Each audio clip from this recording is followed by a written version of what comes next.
नमस्कार, स्वागत है आप सभी का अपने यूट्यूब चैनल पे। आप सभी स्वस्थ होंगे, मस्त होंगे और अपनी आगामी परीक्षाओं की तैयारी आप शानदार तरीके से कर रहे होंगे और साथ ही साथ 4th ग्रेड भर्ती के अंदर पदवर्दी को लेकर आप लगातार प्रयास हैं, वो कर रहे हो, चाहे वो ट्विटर के माध्यम से हो या चाहे कहीं भी सोशल मीडिया हो, वहाँ पे आप लगे हुए हो।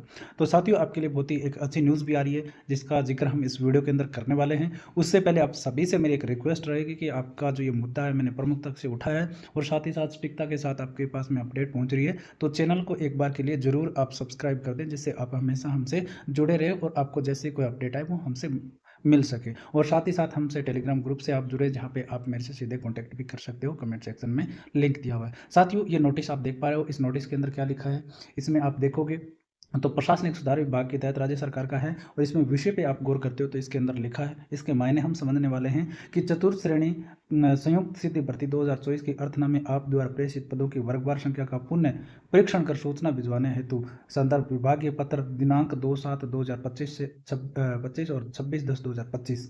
और इसके अंदर लिखा क्या है वो भी हम देखते हैं। ठीक है, इसमें लिखा है, उपरोक्त विषय अंतर्गत निवेदन है कि चतुर्थ श्रेणी कर्मचारी संयुक्त सीधी भर्ती 2024 हेतु विभाग द्वारा पूर्व में प्रेषित रिक्त पदों की सूचना का पुनः परीक्षण कर प्रमाण पत्र सहित सूचना संदर्भित पत्र दिनांक 2/7/2025 एवं 28/10/2025 द्वारा जाएगी, जो कि आपके विभाग के द्वारा आदि दिनांक तक अप्राप्त है, मतलब अभी तक भेजी नहीं है। तो इन्होंने लिखा है कि भाई जो भी चतुर्थ श्रेणी, इसकी मैं स्पष्ट बता देता हूँ, जो भी साथी कोई भ्रमित ना होना।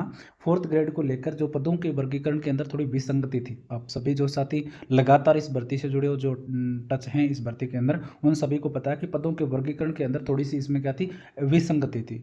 तो इन्होंने क्या किया था, ये किसका लेटर ये भी मैं बता देता हूँ। आप देख सकते हो यहाँ पे बहुदीय शासन उप सचिव राजेश जोशी। तो आपको मैं बता देता हूँ इसमें कि इसमें पदों के वर्गीकरण की विसंगति थी उसको लेकर के, और साथ ही साथ जो रिक्त पद है ना, उनकी सूचना मांगी गई थी इस समय पे, लेकिन यहाँ पे इन्होंने दी नहीं। तो इन्होंने लिखा है कि भाई आप तब तो आपने नहीं दी थी, लेकिन अब इसको प्राथमिकता दे करके और 3 दिवस के अंदर अंदर विभाग को क्या भेजे, आप इनकी जो भी सूची वगैरह बना करके आप भेजे हमें, जिससे हम आगे की कार्रवाई कर सकें। तो आप सभी के लिए जो आप प्रयास कर रहे हो ना, 4th ग्रेड भर्ती के अंदर पदवर्धी की, ठीक है, 4th ग्रेड भर्ती के अंदर आप पदवर्धी के लिए सोशल मीडिया ट्रेड हो चाहे कहीं पर भी हो, आप प्रयास कर रहे हो, उसी का ही परिणाम है कि जो राज्य सरकार है, उसका प्रशासनिक विभाग माने या हम सरकार माने, इस मुद्दे को देख रही है और इस मुद्दे के ऊपर कुछ ना कुछ एक्शन लिया जा रहा है। और यहाँ से रिक्त पदों की सूचना भी मांगी जा रही है और यहाँ पे विसंगति हुई उसको भी दूर करने का सरकार है वो काम कर रही है। तो आप सभी साथी लगे रहो, और ये 3 दिन के भीतर भीतर मांगा है, तो इसका मतलब ये है कि जो हम प्रयास कर रहे हैं वो कहीं ना कहीं सही दिशा के अंदर जा रहा है। और मैं ये आप सभी साथियों से ये कहूँगा और निवेदन करूँगा कि साथियों लगे रहो, जिससे हजारों घरों के अंदर खुशियाँ आ सकती है। ये अपना खुद का काम मान करके आप पूरी ईमानदारी से करना, किसी पे आप मत करना। और दूसरी बात है, जो मैं 2-3 दिन से देख रहा हूँ, आपस के अंदर कुछ मतभेद हैं, कुछ शिक्षक साथी हैं, चाहे क्यूरेटर हैं, उन सभी से भी मैं ये कहूँगा कि जो अपनी खुद की जो लड़ाई है, पर्सनल लड़ाई है, उसको छोड़ करके इस मुद्दे पे आप एक, हम कह सकते हैं कि सकारात्मक रूप से आप आगे बढ़ें। क्योंकि ये जो भी लड़ाई है वो इस मुद्दे को लेकर के है, या कोई भी चीज़ उठाने को लेकर आपकी कोई पर्सनल लड़ाई है नहीं। इसलिए इन चीज़ों को छोड़ करके या स्टूडेंट के बीच में अपनी आपसी नोक-झोंक को छोड़ करके आप अपने जगह पे आप काम करें और इसमें कोई भी झोंक न डालें, जिससे बच्चों को नुकसान ना हो। तो साथियों, इस परिपत्र में लिखा है पदों की सूचना मांगी गई है, और साथ ही साथ इसमें जो विसंगति थी ना पदों के वर्गीकरण में, उसको दूर करवाने के बाबत ये है। और 3 दिन के का इसमें क्या दिया गया है, समय दिया गया है। तो साथियों, आज की वर्तमान स्थिति की मैं बात करूं तो आपने देखा होगा, जब शुरुआत में इस वैकेंसी की आने की बात थी तो 60,000 पद आने की बात थी, लेकिन 60,000 पदों पे नहीं आई है, कुछ कम पदों पे आई, उसके बाद में कुछ और भी पद बढ़े थे।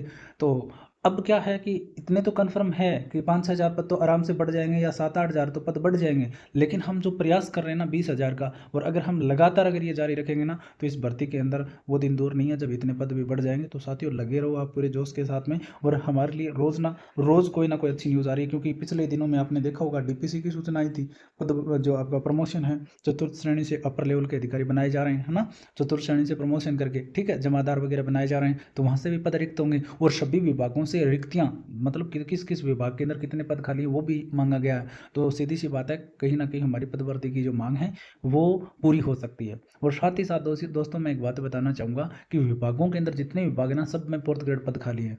कोई किसी प्रकार से युवा मित्र काम कर रहा है, कोई कुछ कर रहा है, अस्थायी कर्मचारी लगे हुए हैं, और वहाँ सभी विभागों से रिक्तियाँ आ जाएगी। तो कोई बड़ी बात नहीं है कि 20,000 हमारे पद बढ़ जाए, इसमें कोई बड़ी बात नहीं है, बढ़ सकते हैं और आप सभी के घरों में खुशियाँ आ सकती हैं। तो इस वीडियो को सभी जगह अपने छोटे भाई-बहनों के साथ में शेयर करना, जिससे जो पदवर्दी को लेकर लगे हुए हैं ना, उसमें और ऊर्जा आ सके और वो और भी ऊर्जा के साथ में इस माँग को उठाएँ, जिससे सभी जगह अपनी माँग पूछ सके। तो इस वीडियो में इतना ही। आप सभी हमारे चैनल से जुड़े हो, इसके लिए आपको बहुत-बहुत धन्यवाद और वीडियो को लाइक ज़रूर करके जाना। धन्यवाद।